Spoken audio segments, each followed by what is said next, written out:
السلام علیکم ورحمۃ اللہ وبرکاتہ۔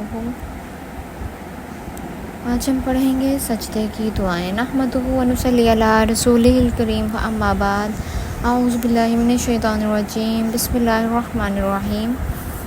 سجدے کی دعائیں۔ رسول اللہ صلی اللہ علیہ وآلہ وسلم نے فرمایا، خبردار، میں رکوع اور سجدے میں قرآن حکیم پڑھنے سے منع کیا گیا ہوں، چنانچہ تم رکوع میں اپنے رب کی عظمت بیان کرو اور سجدے میں خوب دعائیں مانگو، تمہاری دعا قبولیت کے لائق ہوگی۔ سیدنا حذیفہ رضی اللہ تعالیٰ عنہ روایت کرتے ہیں کہ رسول اللہ صلی اللہ علیہ وآلہ وسلم سجدے میں یہ دعا پڑھتے، سبحان ربی الاعلیٰ، میرا بلند پروردگار ہر عیب سے پاک ہے، سبحان ربی الاعلیٰ وبحمدہ، میرا بلند پروردگار پاک ہے، میں اس کی تعریف کرتا ہوں۔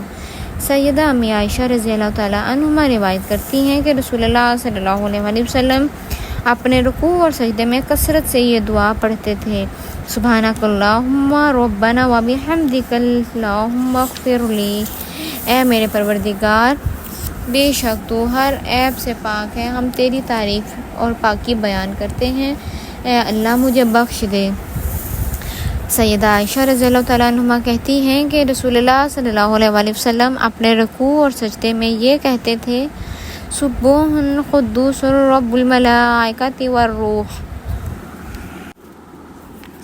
فرشتوں اور جبرائیل کا پروردگار نہایت ہی پاک ہے۔ ابو ہریرہ رضی اللہ تعالیٰ عنہ روایت کرتے ہیں کہ رسول اللہ صلی اللہ علیہ وآلہ وسلم اپنے سجدے میں یہ کہتے تھے، اللہم اغفر لی ذنبی کلہ دقہ وجلہ واولہ وآخرہ وعلانیتہ وسرہ، اے اللہ میرے چھوٹے اور بڑے، پہلے اور پچھلے، ظاہر اور پوشیدہ تمام گناہ بخش دے۔ پھر آگے ایک اور دعا پڑھتے تھے، وَبِحَمْدِكَ لَا إِلَٰهَ إِلَّا أَنْتَ، اے اللہ تیری ہی پاکیزگی اور تعریف ہے، تیرے سوا کوئی سچا معبود نہیں ہے۔ رسول اللہ صلی اللہ علیہ وآلہ وسلم سجدے میں فرماتے، اللہم اجعل فی قلبی نورا وفی بصری نورا وفی سمعی نورا وعن یمینی نورا وعن یساری نورا وفوق نورا وتحت نورا وامام نورا وحلق نورا وعظم لی نورا، اے اللہ میرے دل، میری بصارت، میری سماعت کو ایمان کے نور سے منور فرما، میرے دائیں بائیں، اوپر نیچے، سامنے اور پیچھے ہر طرف نور پھیلا دے اور میری ہدایت کی روشنی کو بڑھا دے۔ رسول اللہ صلی اللہ علیہ وآلہ وسلم سجدے میں فرماتے، اللہم انی اعوذ برضاک من سخطک وبمعافاتک من عقوبتک واعوذ بک منک لا احصی ثناء علیک انت کما اثنیت علی نفسک، اے اللہ میں تیری رضامندی کے ذریعے، تیرے غصے سے، تیری عافیت کے ذریعے تیری سزا سے، اور تیری رحمت کے ذریعے تیرے عذاب سے پناہ چاہتا ہوں، میں تیری تعریف کو شمار نہیں کر سکتا، تو ویسا ہی ہے جس طرح تو نے اپنی خود تعریف فرمائی ہے۔ علی بن ابو طالب رضی اللہ تعالیٰ عنہ بیان کرتے ہیں کہ رسول اللہ صلی اللہ علیہ وآلہ وسلم جب سجدے میں جاتے تو یہ دعا پڑھتے، اللہم لک سجدت وبک آمنت ولک اسلمت، سجد وجہی للذی خلقہ وصورہ وشق سمعہ وبصرہ، تبارک اللہ احسن الخالقین، اے اللہ میں نے تیرے لیے سجدہ کیا، میں تجھ پر ایمان لایا، میں تیرا فرما بردار ہوا، میرے چہرے نے اس ذات کو سجدہ کیا جس نے اسے پیدا کیا، اس کی اچھی صورت بنائی، اس کے کان اور آنکھ کو کھولا، بہترین تخلیق کرنے والا اللہ بڑا ہی بابرکت ہے۔ اب ہے آگے کہ رسول اللہ صلی اللہ علیہ وآلہ وسلم نے نماز عشاء میں سجدے کی آیت تلاوت کی تو سجدہ کیا، سجدہ تلاوت واجب نہیں ہے۔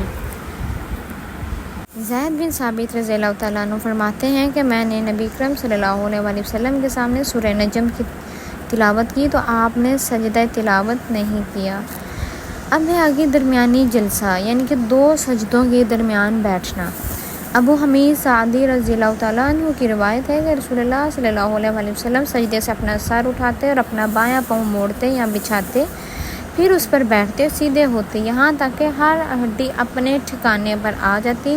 پہلے سجدے سے سر اٹھاتے، نہایت آرام اطمینان سے بیٹھ جاتے اور جو دعائیں ہم نے پڑھ چکی ہیں پھر دوسرا سجدہ کرتے، یعنی کہ جو پیچھے بھی میں نے دعائیں پڑھی ہیں وہ پڑھنے کے بعد آپ صلی اللہ علیہ وآلہ وسلم کا معمول تھا کہ بیٹھتے وقت اپنا دایاں پاؤں کھڑا کر لیتے اور دونوں پاؤں کی انگلیاں قبلہ رخ کرتے، اور کبھی کبھی آپ صلی اللہ علیہ وآلہ وسلم اپنے قدموں اور اپنی ایڑیوں پر بیٹھتے۔ نبی کریم صلی اللہ علیہ وآلہ وسلم خود بڑے اطمینان سے جلسے میں بیٹھے، علاوہ ازیں کہ نہ بیٹھنے والے کی نماز کی نفی فرمائی۔ لیکن افسوس کہ عام لوگوں کو جلسے کا علم ہی نہیں کہ کیا ہے۔ جلسہ نماز میں فرض ہے اور اس میں طمانینت بھی فرض ہے۔ نبی کریم صلی اللہ علیہ وآلہ وسلم کا جلسہ سجدے کے برابر ہوتا تھا، کبھی کبھی زیادہ دیر تک بیٹھتے، یہاں تک کہ بعض لوگ کہتے کہ آپ دوسرا سجدہ کرنا بھول گئے۔ اب جلسے کی مسنون دعائیں کیا ہیں؟ سیدنا ابن عباس رضی اللہ تعالیٰ عنہ روایت کرتے ہیں کہ رسول اللہ صلی اللہ علیہ وآلہ وسلم 2 سجدوں کے درمیان یہ پڑھتے: اللہم اغفر لی وارحمنی وعافنی واہدنی وارزقنی۔ اے اللہ مجھے بخش دے، مجھ پر رحم فرما، مجھے ہدایت دے، مجھے عافیت سے رکھ اور مجھے روزی عطا کر۔ سیدنا حذیفہ رضی اللہ تعالیٰ عنہ روایت کرتے ہیں کہ رسول اللہ صلی اللہ علیہ وآلہ وسلم دونوں سجدوں کے درمیان یہ پڑھا کرتے تھے: رب اغفر لی، رب اغفر لی، اے میرے رب مجھے معاف فرما، اے میرے رب مجھے معاف فرما۔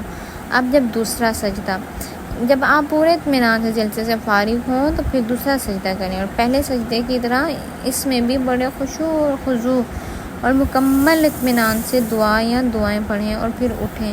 اب ہے جلسہ استراحت۔ اب دوسرا جلسہ کر لینے کے بعد ایک رکعت پوری ہو چکی ہے، اب دوسری رکعت کے لیے آپ نے اٹھنا ہے، لیکن اٹھنے سے پہلے جلسہ استراحت میں ذرا بیٹھ کر اٹھیں۔ اس کی صورت یہ ہے کہ رسول اللہ صلی اللہ علیہ وآلہ وسلم اللہ اکبر کہتے ہوئے دوسرے سجدے سے اٹھتے اور اپنا بایاں پاؤں موڑتے ہوئے بچھاتے اور اس پر بیٹھتے حتیٰ کہ ہر ہڈی اپنی اپنی جگہ پر پہنچ جاتی، پھر دوسری رکعت کے لیے کھڑے ہوتے۔ رسول اللہ صلی اللہ علیہ وآلہ وسلم نے فرمایا اپنی نماز کی طاق پہلی اور تیسری رکعت کے بعد کھڑے ہونے سے قبل سیدھے بیٹھتے تھے۔ جلسہ استراحت سے اٹھتے وقت دونوں ہاتھ زمین پر ٹیک کر اٹھیں، نہ کہ گھٹنوں پر۔ اب دوسری رکعت، رسول اللہ صلی اللہ علیہ وآلہ وسلم جب دوسری رکعت کے لیے کھڑے ہوتے تو سورہ فاتحہ کی قرات شروع کر دیتے اور سکتہ نہیں کرتے تھے۔ پہلا تشہد، اسے قعدہ اولیٰ بھی کہتے ہیں۔ دوسری رکعت کے بعد دوسرے سجدے سے اٹھ کر بایاں پاؤں بچھا کر اس پر بیٹھ جائیں اور دایاں پاؤں کھڑا رکھیں اور دایاں پاؤں اپنے دائیں گھٹنے اور بایاں ہاتھ بائیں گھٹنے پر رکھیں۔ سیدنا عبداللہ بن زبیر رضی اللہ تعالیٰ عنہ کی روایت ہے کہ رسول اللہ صلی اللہ علیہ وآلہ وسلم جب نماز میں بیٹھ کر دعا یعنی تشہد اور درود وغیرہ پڑھتے تو اپنا دایاں ہاتھ اپنی دائیں ران اور بایاں ہاتھ بائیں ران پر رکھتے۔ معلوم ہوا کہ نماز کو رخصت ہے، چاہے دونوں ہاتھ گھٹنوں پر رکھے چاہے رانوں پر۔ معلوم ہوا کہ نماز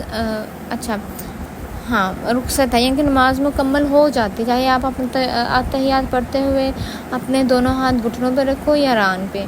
اب آپ قعدہ اولیٰ میں تشہد پڑھیں۔ سیدنا عبداللہ بن مسعود رضی اللہ تعالیٰ عنہ سے روایت ہے کہ رسول اللہ صلی اللہ علیہ وسلم پاس جب تم نماز میں قعدے کے لیے بیٹھے تو یہ پڑھو: التحیات للہ والصلوات والطیبات والسلام علیک ایھا النبی ورحمۃ اللہ وبرکاتہ، السلام علینا وعلی عباد اللہ الصالحین، اشہد ان لا الہ الا اللہ واشہد ان محمدا عبدہ ورسولہ۔ میری ساری قولی، بدنی اور مالی عبادت صرف اللہ کے لیے ہے۔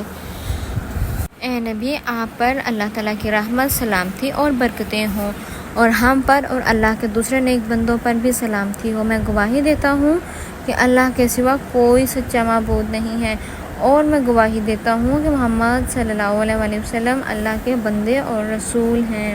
پھر آپ نے یہ بھی فرمایا ان کلمات کو السلام علینا سے الصالحین کے پڑھنے سے ہر نیک بندے کو خواہ وہ زمین پر ہو یا آسمان میں نمازی کا سلام پہنچ جاتا ہے۔ رسول اللہ صلی اللہ علیہ وسلم درمیانی تشہد میں تشہد سے فارغ ہو کر کھڑے ہو جاتے تھے، لہٰذا درمیانی تشہد میں صرف تشہد بھی کافی ہے۔ اگر کوئی شخص تشہد کے بعد دعا کرنا چاہے تو بھی جائز ہے۔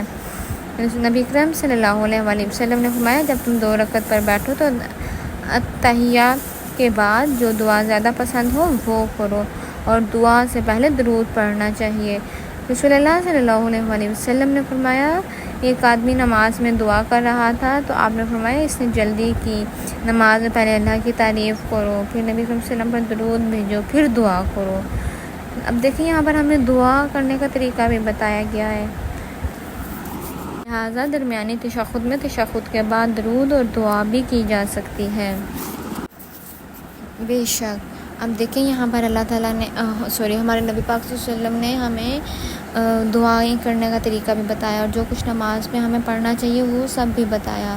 اللہ تعالیٰ ہمیں عمل کرنے کی توفیق عطا فرمائے، آمین ثم آمین۔